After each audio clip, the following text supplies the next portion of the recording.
నమస్తే, నేను Vamsi. Welcome to international debate. America ఇరాన్ల మధ్య వార్ రోజుకొక కొత్త మలుపులు తిరుగుతూ ఉంది. ఒకరోజు వార్ జరుగుతూ ఉంటుంది, మళ్ళీ 2 రోజుల్లో వార్ లేదు ఇప్పుడు మేము డిస్కషన్స్కి వెళ్తున్నామని చెప్తుంటారు. మళ్ళీ అంతలోనే డిస్కషన్స్ నడుస్తూ ఉంటాయి.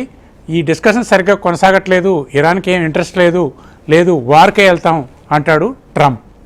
అలా జరుగుతుండే వార్ రోజుకో మలుపు తిరుగుతూ వస్తుంది. ఇప్పుడు తాజాగా డిస్కషన్స్ టైం స్టార్ట్ అయినాయి. ఇప్పుడు డిస్కషన్కి సిద్ధం అంటున్నారు. ఈరోజు రాత్రి ఏ క్షణాన్నైనా డిస్కషన్కి కూర్చోబోతున్నారు. ఇంతకీ ఇరాన్ అమెరికా మధ్య వార్ ముగియాలని ప్రపంచమంతా కోరుకుంటుంది. ముఖ్యంగా ఆసియా దేశాలకైతే ఇది కంటి మీద కునుకు లేకుండా చేస్తుంది. ఈ పరిస్థితి ఎలా అయినా సద్దుమణగాలని ఆసియా దేశాలు ముఖ్యంగా కోరుకుంటున్నాయి. ఈ నేపథ్యంలో ఈ అంశంపై ప్రత్యేక చర్చను చేపట్టింది హెచ్ఎంటీవీ. ఈ చర్చలో పాల్గొనేందుకు మనకి ప్రముఖ అంతర్జాతీయ విశ్లేషకులు బండారు రామ్మోహన్ గారు మనతో ఉన్నారు. వారిని పరిచయం చేసుకొని జరిగే పరిణామాల గురించి చర్చిద్దాం. బండారు రామ్మోహన్ గారు నమస్కారం. నమస్తే. నమస్తే అండి. ఇప్పుడు తాజా పరిణామాలను చూస్తుంటే మీకేమనిపిస్తుంది? ఇరాన్ అమెరికా మధ్య సంధి కుదిరే అవకాశం ఏమైనా ఉందా? మళ్ళీ ఇది సంధిలోనే ముగిసిపోయే అవకాశం ఏమైనా కనిపిస్తోందా? వంశీ గారు, మీకు హెచ్ఎంటీవీ ప్రేక్షకులకు నమస్కారం. మన చుట్టే మార్గం ఉంటుంది. సమస్య ఎక్కడ వస్తుందంటే, ఇరాన్ ఏమో రాజు కంటే మొండివాడు బలవంతుడు అన్నట్టు వాడిపోతున్నారు. అమెరికా అధ్యక్షుడేమో యుద్ధానికే మాట్లాడితే కాలు దూకుతున్నారు. ఇజ్రాయెల్ సంగతి సరే. ఎందుకంటే ఇజ్రాయెల్ ఎజెండా వేరుగా ఉంది. ఇరాన్ సర్వనాశనం చేశారు, సమూలంగా ప్రపంచ పటానికి తుడిచేయాలి. ఇరాన్ బతుకున్న రోజులు, ఇరాన్ దేశం అనేది ఉనికిలో ఉన్న రోజులు మాకు ముప్పే అని చెప్పి ఇజ్రాయెల్ భావిస్తున్నారు. ఈ 3 ముక్కల ఆటలో మీరు అన్నట్టు పశ్చిమాసియా ఒకటే కాదు, ప్రపంచం అంతా అల్లకరం అవుతుంది. ఒక ఉక్రెయిన్ రష్యా యుద్ధం జరిగితే 4.5 ఏళ్ళు అవుతుంది. అయినా సరే పెద్దగా ఇంత సంక్షోభం ఉండాలి. ఆ 2 దేశాలకు నష్టం, ఓ రకంగా చెప్పండి కొంత ఆ ప్రాంతానికి నష్టం, అంతే తప్ప ప్రపంచానికి అంత నష్టం కాదు. యుద్ధం ఎప్పుడు కూడా మిగతా దేశాలు నష్టపరుస్తుంది, కానీ అంత పెద్దది కాదు. కానీ వాళ్ళ పశ్చిమాసియాలో ఉద్రిక్తత, అట్లాగే మిగతా గల్ఫ్ దేశాలు నష్టపోవడం, ఇటు పక్కన అమెరికా ఇరాన్ మధ్యన యుద్ధంలో ఇజ్రాయెల్, ఈ మూడు ముక్కల ఆటలో మనము చైనా లాంటి దేశం, ముఖ్యంగా మనకు యూరోప్ దేశాలు కూడా చాలా బాధపడుతున్నాయి. చమురు సంక్షోభం వచ్చింది, గ్యాస్ సంక్షోభం వచ్చింది. ఏదో మంచి చెట్టు మనం కొంచెం నిలదొక్కున్నాం, కానీ చాలా అభివృద్ధి చెందని దేశాలు చాలా వరకు మనకు లాటిన్ అమెరికా దేశాలు కానీ లేకపోతే ఆఫ్రికా దేశాలు కానీ ఎవరికి చెప్పుకుందామంటే చెప్పుకొని పరిస్థితి అయింది. వాళ్ళు ఇంకా కొనాలిపోయింది. ప్రపంచ ఆర్థిక వ్యవస్థ పూర్తిగా అధ్వాన స్థితిలో చేరింది. ఇవాళ డాలర్ విలువ పెరగడం, చమురు సంక్షోభం ఉన్న రోజు డాలర్ విలువ తగ్గుతుంటది, పెరుగుతుంటది చూస్తున్నాం. కనుక మన భారతదేశానికి అది కాదు, చాలా దేశాలకి సంక్షోభం చాలా పెద్ద ఎత్తున నష్టం చేసింది. కొరగా చెప్పినట్టు చమురు సంక్షోభం ఆర్థిక సంక్షోభాన్ని దారితీసింది. ఇక 3 అడుగులు ముందడికి 6 అడుగులు వెనక్కి అన్నట్టు మీరు అన్నట్టు చర్చలు జరుపుకున్నాయి. అంతకుముందు జెనీవా చర్చలు చూసాం. ఆ తర్వాత ఫ్రాన్స్ లో మనకు చర్చలు మొదలై మనకు ఏదైతే అగ్రిమెంట్ చేసుకుందాం, ఏదో ఒక ఒప్పందం కుదుర్చుకుందాం అంటే ఆన్లైన్ లో అంటే డిజిటల్ సంతకాలు చేశారు. ఇటు అమెరికా ప్రెసిడెంట్, అటుపక్క ఇరాన్. ఆ డిజిటల్ సంతకాలప్పుడు కూడా ముఖాముఖి కలుసుకోవడానికి ఇష్టపడలేదు, కరచాలనం చేసుకోవడానికి అంతకంటే ఇష్టపడలేదు. ఎడముఖం పెడముఖం. అంతకుముందు మీరు పాకిస్తాన్ లో చూడండి, పాకిస్తాన్ చర్చల సందర్భంగా కూడా పాకిస్తాన్ అధ్యక్షుడు తగుదనమ్మని మధ్యవర్తిత్వం వహించమని చెప్తే పాకిస్తాన్ అధ్యక్షుడు కానీ ఆసిఫ్ మునీర్ సైన్య అధ్యక్షుడు కానీ ఇజ్రాయెల్ దూరంగా. అప్పుడే ఇజ్రాయెల్ కోపం వచ్చి మీరు మా గురించి ఎందుకు మాట్లాడతారు, చర్చలు జాంతన అయిపోమని. కనుక అట్లా మధ్యవర్తి కూడా ఇటువంటి దానికి అగ్నికి ఆద్యం పోసినట్టు మాట్లాడడం, పాకిస్తాన్ లో ఒక్క పూట 24 గంటలు కూడా ముందే చర్చలు ముగిసిపోవడం మొదటిసారి చూసాం. రెండోసారి చర్చల్లో నేను చెప్పిన ఫ్రాన్స్ లో జరిగిన చర్చల్లో ఎడముఖం పడే విధంగా అట్లా ఉన్న సందర్భం చూసాం. ఇప్పుడు ఏమైందంటే యుద్ధం మొదలైంది 25 ఫిబ్రవరి 2026. అంతకుముందు పోయిన సంవత్సరం కూడా 2025 లో జూన్ లో ఒక 12 రోజులు యుద్ధం జరిగింది.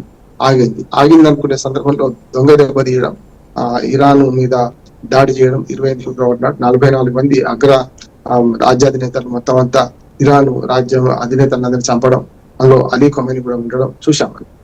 మొన్న వారి అలీ ఖొమైనీ అంత్యక్రియలు పోయిన నెల చూసినామని. అంటే చాలా రోజులు ఆయన శవాన్ని అట్లా పెట్టి అంత్యక్రియ చేశారు. 12 నెలల పసిపాప నుంచి మొదలుకొని 12 వృద్ధులను కూడా చంపేశారు, మనం చూసాం. చాలా విషాదకరమైంది. అటువంటి పరిస్థితుల్లో కూడా మళ్ళీ అక్కడ అంత్యక్రియ జరుగుతుంటే ఇరాన్ మీద అమెరికా దాడి చేయడం, చూసిన మనం ఒకవైపు చర్చలు అంటూనే మరొక వైపు ఏమో దాడిలో పూనుకుంటుంది. అమెరికా దుర్మార్గాన్ని ప్రపంచం అంతా మనకు పూర్తిగా వ్యతిరేకిస్తున్నా కూడా నవ్విపోదురు కాక నాకెటే సిగ్గన్నట్టు మరి అమెరికా అధ్యక్షుడు కానీ అమెరికా సైన్యం కానీ ప్రవర్తిస్తున్నది సరైనది కాదని ఉద్దేశం. ఇప్పుడు కూడా మళ్ళీ సేమ్ ఒక వంకనేమో చర్చలు అంటుంటారు, ఇవాళ రాత్రి మొదలైతే అంటున్నారు, మరో వంకనేమో రెచ్చగొట్టే ప్రక్రియలో అమెరికా అధ్యక్షుడు చేస్తున్నారు. ఈ రెండు సాధ్యం కావు కదా. అంతకుముందు మోడీ గారు మనకు రక్తము మనకు నీళ్లు ఒకే నదిలో పారవన్నట్టు ఒక వంక చర్చలు అనుకుంటూ ఒక వంకనేమో దౌర్జన్యం చేస్తుంటే మరి ఎట్లా చర్చలు సఫలం అవుతాయి కనుక అమెరికా అధ్యక్షుడు దూకుడుతనంతో పూర్తిగా చర్చల దాకా వచ్చింది, ప్రతిదానికి వెనకపోతుంది. మీరు చర్చలు అంటున్నారు, పైననేమో లోపలినేమో మొత్తం ఇరాన్ ప్రపంచ పట్టణం తుడి చేస్తాను. అమెరికా అధ్యక్షుడు భీషణ ప్రతిజ్ఞ చేసింది కదా, ఇది సరైనది కాదంటున్నాడు. ఇవాటికైనా మీరు అన్నట్టు వంశీ గారు, ఇవాటికైనా సరే చర్చలు జరగాలి, ఆ చర్చలలో మంచి ఫలితం రావాలని కోరుకుంది, యుద్ధం ఆగాలని అందరూ కోరుకుంది. రామ్మోహన్ గారు మంచి విశ్లేషణ అందించారు. అయితే మనకి ముఖ్యంగా ఎక్కడ పీటముడి రెండు దేశాలకి మధ్య బిగుస్తోంది అంటే ఒకవైపు హర్మూజ్ జలసంధి, రెండో వైపు ఇరాన్ అణ్వాయుధీకరణ అనేది ప్రధాన సమస్య అని అమెరికా చెప్తుంది. ఇదే ప్రధాన సమస్య, ఇంకేమైనా కారణాలు ఉన్నాయా? ప్రధాన సమస్యలు ఇవే కావచ్చు, కానీ ఇప్పుడు ఇరాన్ బలంగా ఉన్న రోజులు మన పశ్చిమాసియాలో మిగతా దేశాలతో తాను ఆడుతున్న ఆటకం ఆడదు సరి అనే విధంగా అమెరికా భావిస్తున్నది. నిజంగా చెప్పండి, అమెరికాకి పెద్ద స్టేక్స్ లేవు. యుద్ధం వల్ల కొత్తగా వచ్చేది వాళ్ళే నష్టపోయారు. సుమారు 9 లక్షల కోట్ల రూపాయలు, ఇంకా 10 లక్షలుగా వచ్చి ఇప్పటికి రూపాయలు ఖరీదైన యుద్ధం అమెరికా చేసింది. ఎవరి కోసం పోయిండ్రు? ఇజ్రాయెల్ కోసం పోయింది. ఇజ్రాయెల్కు ఇరాన్కున్న పాము ముంగేస లాంటి కోపంతో ఉన్న వాళ్ళు రెండు దేశాల మధ్య కనిపించుకొని అమెరికా యుద్ధంలోకి అనవసరంగా దిగింది అంటున్నాను. గతంలో అమెరికా ఏ యుద్ధంలో గెలిచింది? వియత్నాంతో చిన్న దేశం ఓడిపోయింది. ఆఫ్ఘనిస్తాన్ లో 2 దశాబ్దాలు 20 సంవత్సరాలు, అంతకుముందు 3 దశాబ్దాలు రష్యా, ఆ తర్వాత 2 దశాబ్దాల పాటు అమెరికా కొట్లాడి కూడా అలసిపోయి పలాయనించి తెగించింది.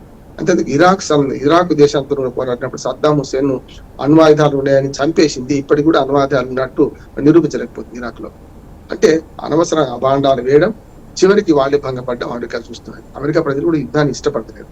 కానీ అమెరికా ప్రెసిడెంట్ ఏదైతే ట్రంప్ ఉన్నాడో యుద్ధోన్మాదిగా ప్రవర్తిస్తున్నాడు. మళ్ళీ శాంతి దూతగా తానే అవతారం ఎత్తారు. 2 పాత్రలు తానే. అపరిచితుల్లో కదా మనకు విక్రమ్ ఎట్లా ఉంటాడో అట్లా ఇక్కడ కూడా అపరిచితుడు ట్రంప్ లో కనపడుతున్నాడు.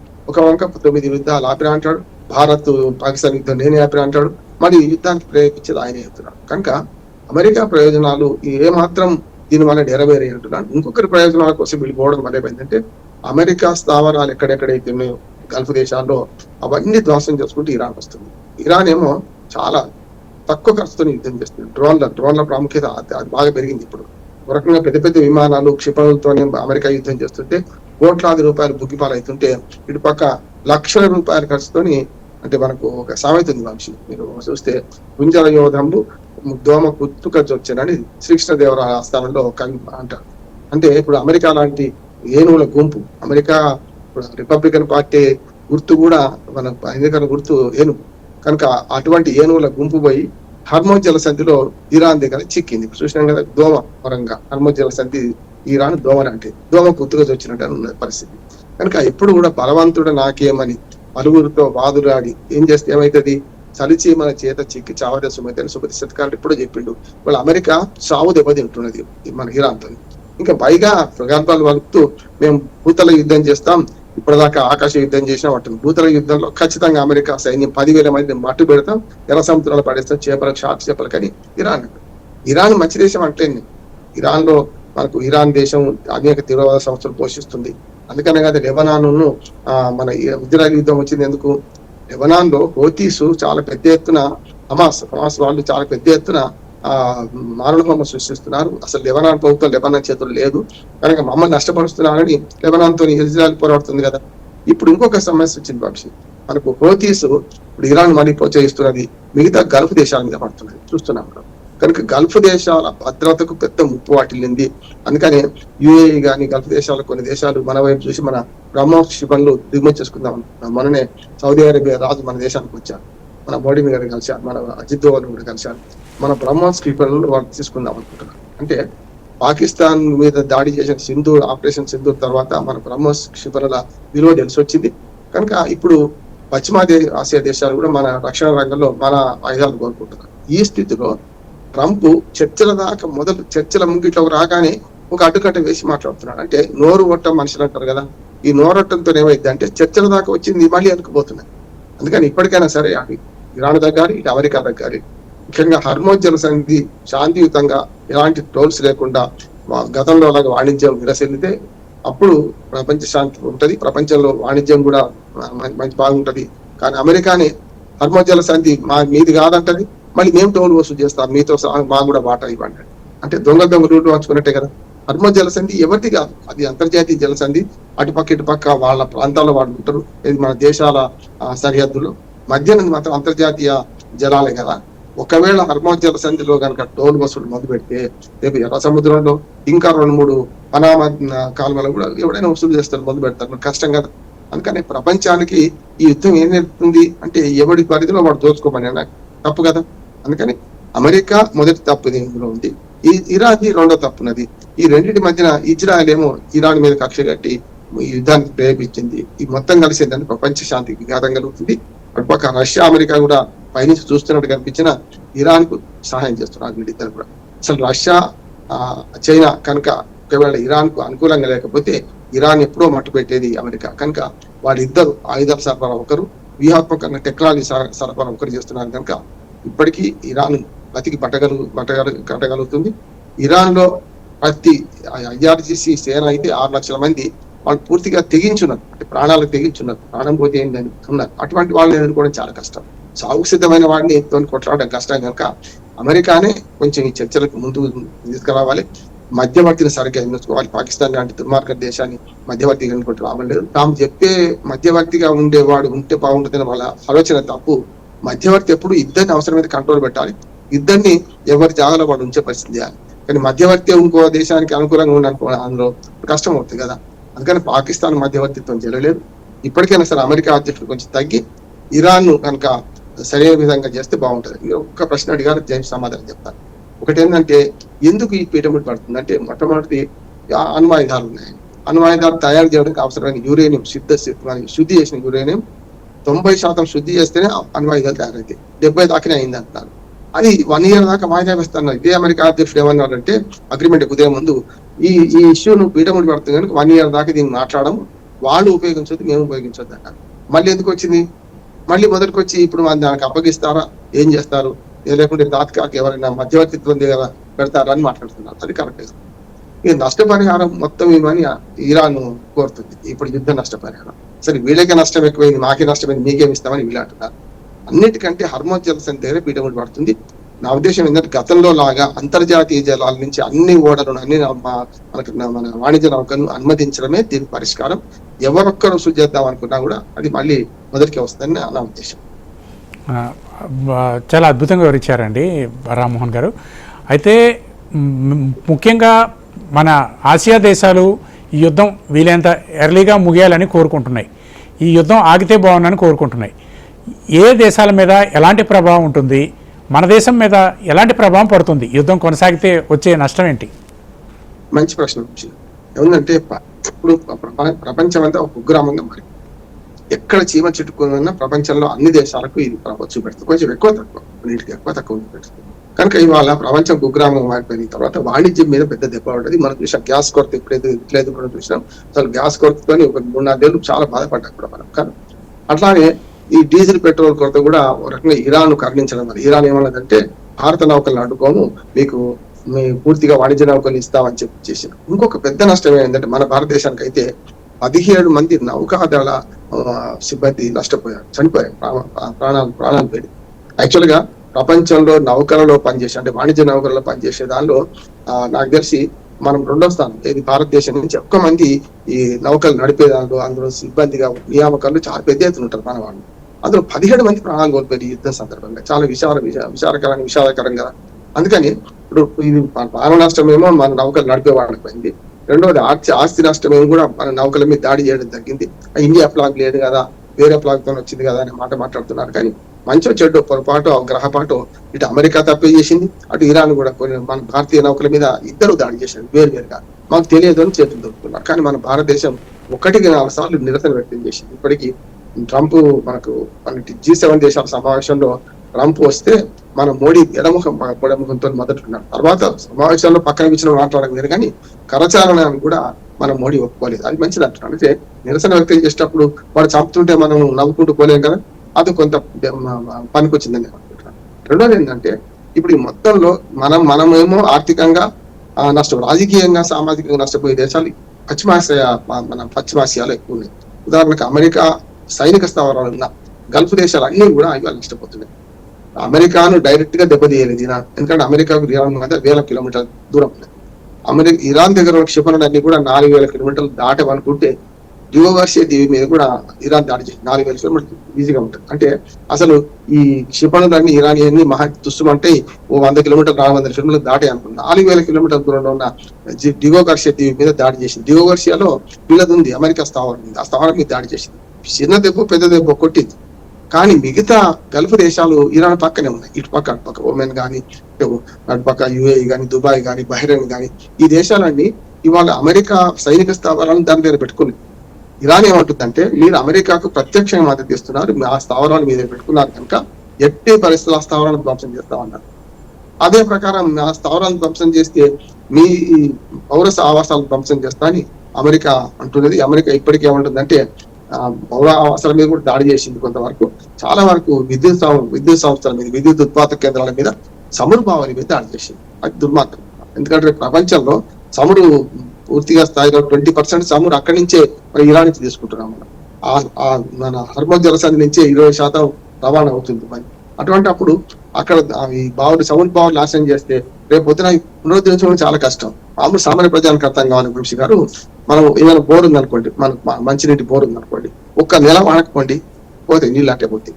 అట్లాగే ఈ మన చమురు బావుది కూడా ఒక ధ్వంసం అయిందంటే మళ్ళీ కొత్తగా బావి తోడుకోవాల్సిందే, కానీ అదంతా మళ్ళీ పనికిరాదు, మళ్ళీ పునరుద్ధరణ చాలా కష్టం. అటువంటిది మరి లక్షల కోట్ల రూపాయలు పెట్టి ఈ మొత్తం బిజినెస్ జరుగుతున్నప్పుడు ఈ వాణిజ్య నౌకలను ఇట్లా అడ్డుకోవడం కానీ, లేకుంటే ఈ మన చమురు బావుల మీద దాడులు చేయడం కానీ అమెరికా చేస్తున్న చర్యగా భావిస్తున్నాం. అట్లానే ఇరాన్ కూడా సమయంలో పాటించాలి. ఇప్పుడు వాళ్ళు హోతీలను, హమాస్ను, హెజ్బుల్లా లాంటి దుర్మార్గమైన తీవ్రవాద సంస్థలు పెంచితే రేపు పొద్దున వాళ్ళ మనుగడికే కష్టం. ఏ తీవ్రవాదాన్ని పోషించిన ఎవ్వరు కూడా బతకలే అంటున్నారు. ఒకనాడు జాతీయ తీవ్రవాదంతో హిట్లర్ కానీ, ముస్సోలిని కానీ, అంతేందుకు మన ఇందిరాగాంధీ గారు లాంటి వాళ్ళు మన సిక్కు తీవ్రవాదాన్ని, బిందెల వాళ్ళ లాంటి వాళ్ళని ప్రోత్సహిస్తే ఏమైనా చూసాం కదా, వాళ్ళ చేతుల్లో చావాల్సి వచ్చింది. అందుకని ఎప్పుడు కూడా ఒకసారి తీవ్రవాదం అనేది పిచ్చివాడి చేతుల్లో రాయి, దాన్ని మనం అంగీకరించి కొంత దాన్ని మద్దతు ఇస్తే మనమే నష్టపోతాం అనే సంగతిని ఇటు ఇరాన్ కూడా తెలుసుకోవాల్సిన అవసరం ఉన్నది. ఇక ఇజ్రాయెల్ ఏమో పూర్తిగా ఈ తీవ్రవాద సంస్థల వంటి పోరాటం మాకు ఇరాన్తో మాకు ఏమీ గొడవలేదు, వాళ్ళని ప్రోత్సహిస్తున్న ఇరాన్ మీద కోపం ఎందుకంటే ఇటువంటి దళాలను ప్రోత్సహించడం అంటున్నారు. ఇప్పుడు హోతీ అయితే పశ్చిమాసియాలో మళ్ళొకసారి మళ్ళీ పెట్టలేకపోతుందట, అది మరొక యుద్ధానికి దాడి చేసే అవకాశం ఉంది. కనుక అమెరికా కొంచెం తగ్గి ఈ మేళ సంధికి అంగీకారం చేసుకొని బేషరతుగా, అసలు యాక్చువల్ గా 14 షరతులలో 10 ఇరాన్కి అనుకూలంగా ఉన్నాయి, 4 షరతులు మాత్రం అమెరికాకి అనుకూలంగా ఉన్నాయి. వీటిని ఏదో ఒకటి ఎక్కడో తగ్గాలి కదా, కొంచెం తగ్గితేనే కొంత ఉంటది కదా. ఇద్దరి మధ్యన నువ్వెంత అనుకుంటే ఏం జరగదు.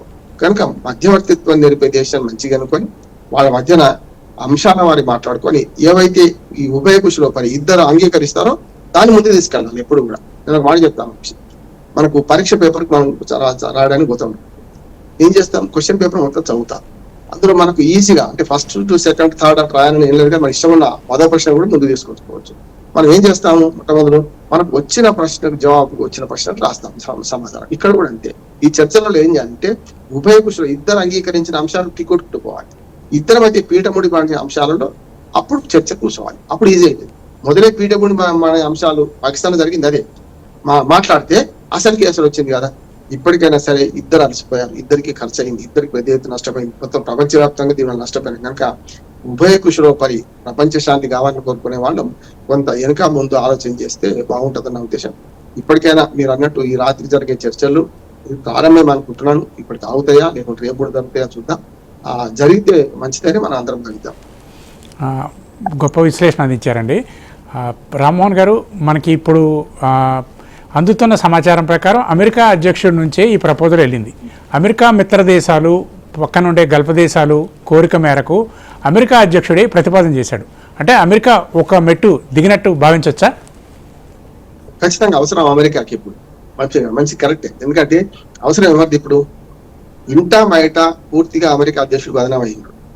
ఇంటోనేమో రిపబ్లికన్ పార్టీ వాళ్ళు కూడా ఎందుకు యుద్ధం మొదలు పెట్టుకున్నాం, ఎవరి కోసం మీరు యుద్ధం, అందరికి పలసన అయిపోయినాం కదా, మొన్నటిదాకా తుబ్బిల బలం చూపెట్టి అమెరికా అగ్రరాజ్యం మేము గట్టిగా పోరాడతామని భయం అంటుండే, ఆ భయం ఓడగొట్టాం కదా అని అమెరికాలో రిపబ్లికన్ పార్టీ వాళ్ళు అంటున్నారు. ఒక్క జోవాన్స్ ఒక్కడు లోపటే ఉన్నా కూడా పైకి సమర్థిస్తున్నాడు. మార్క్ రూబియో అయితే స్పష్టంగా చెప్తున్నాడు కదా, మీకు ఎంత మాట్లాడినా లోపల మాత్రం మార్క్ రూబియో కూడా వ్యతిరేకిస్తారు, రక్షణ శాఖ మంత్రి వ్యతిరేకిస్తున్నారు.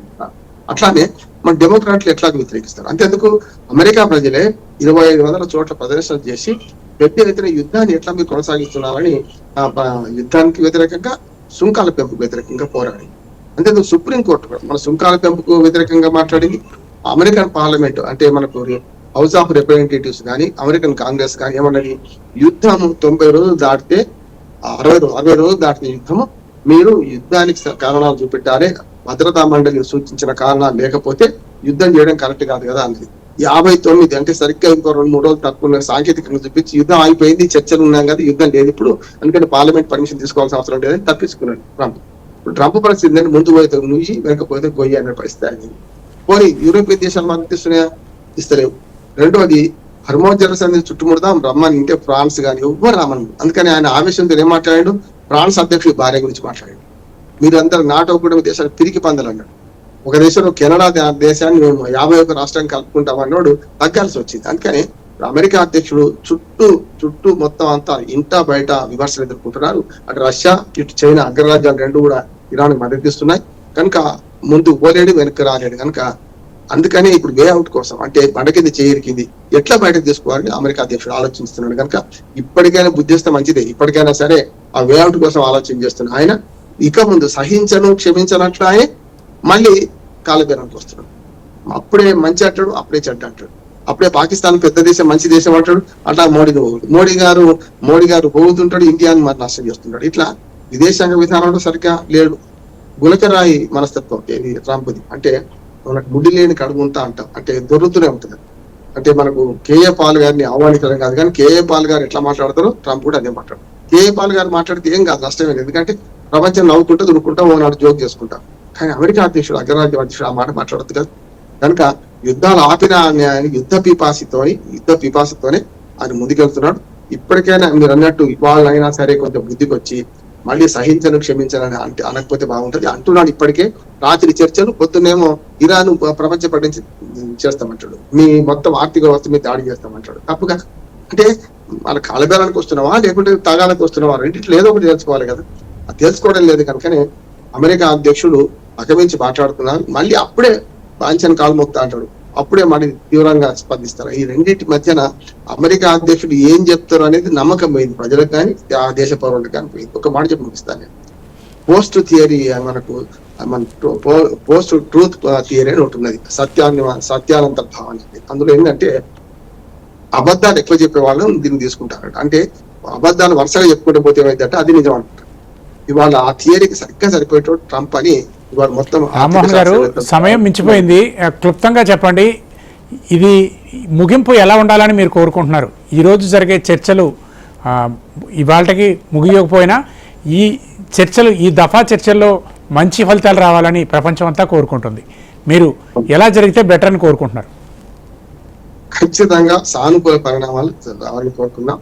ఈ చర్చలలో మొదలు ఏవైతే అంగీకార యోగ్యమైన అంశాలని వాటిని ముందు తీసుకొని పోతే ఖచ్చితంగా సఫలమవుతాయి. అందుకని మనసుండే మార్గం ఉంటుంది అంటున్నాను కదా. మొదలు మనసు ఎవరు కావాలి, అమెరికా అధ్యక్షుడు రావాలి, ఆ తర్వాత ఇరాన్ కూడా మారాలి. అన్నిటికీ మొండి పట్టు పడితే లాభం లేదు, తెగేదాకా లాగొద్దని ఇద్దరికి మనకి విజ్ఞప్తి చేద్దాం. ఇది ఇవాటి చర్చ. ముఖ్యంగా రెండు దేశాలు అమెరికా ఇరాన్ ఇద్దరు పట్టుదల వేడాలి. ప్రపంచ సంక్షేమం దృష్ట్యా ఇద్దరు యుద్ధాన్ని విరమించడానికి సిద్ధపడాలి. ముఖ్యంగా రెండు దేశాలు ఒక మెట్టు దిగి ప్రపంచ సంక్షేమం దృష్ట్యా, ఇరాన్ సంక్షేమం దృష్ట్యా శాంతి ఒప్పందానికి అడుగులు వేయాలి. ప్రపంచం అంతా అదే కోరుకుంటుంది, మనం కూడా అదే జరగాలని కోరుకుందాం. ఇది ఇవాళ ప్రత్యేక చర్చ. ఈ కార్యక్రమంలో పాల్గొన్న బండారు రామ్మోహన్ గారికి ప్రత్యేక ధన్యవాదాలు. ఇది ఇవాళ ప్రత్యేక చర్చ. మరో కార్యక్రమంలో మళ్ళీ కలుద్దాం. నమస్తే.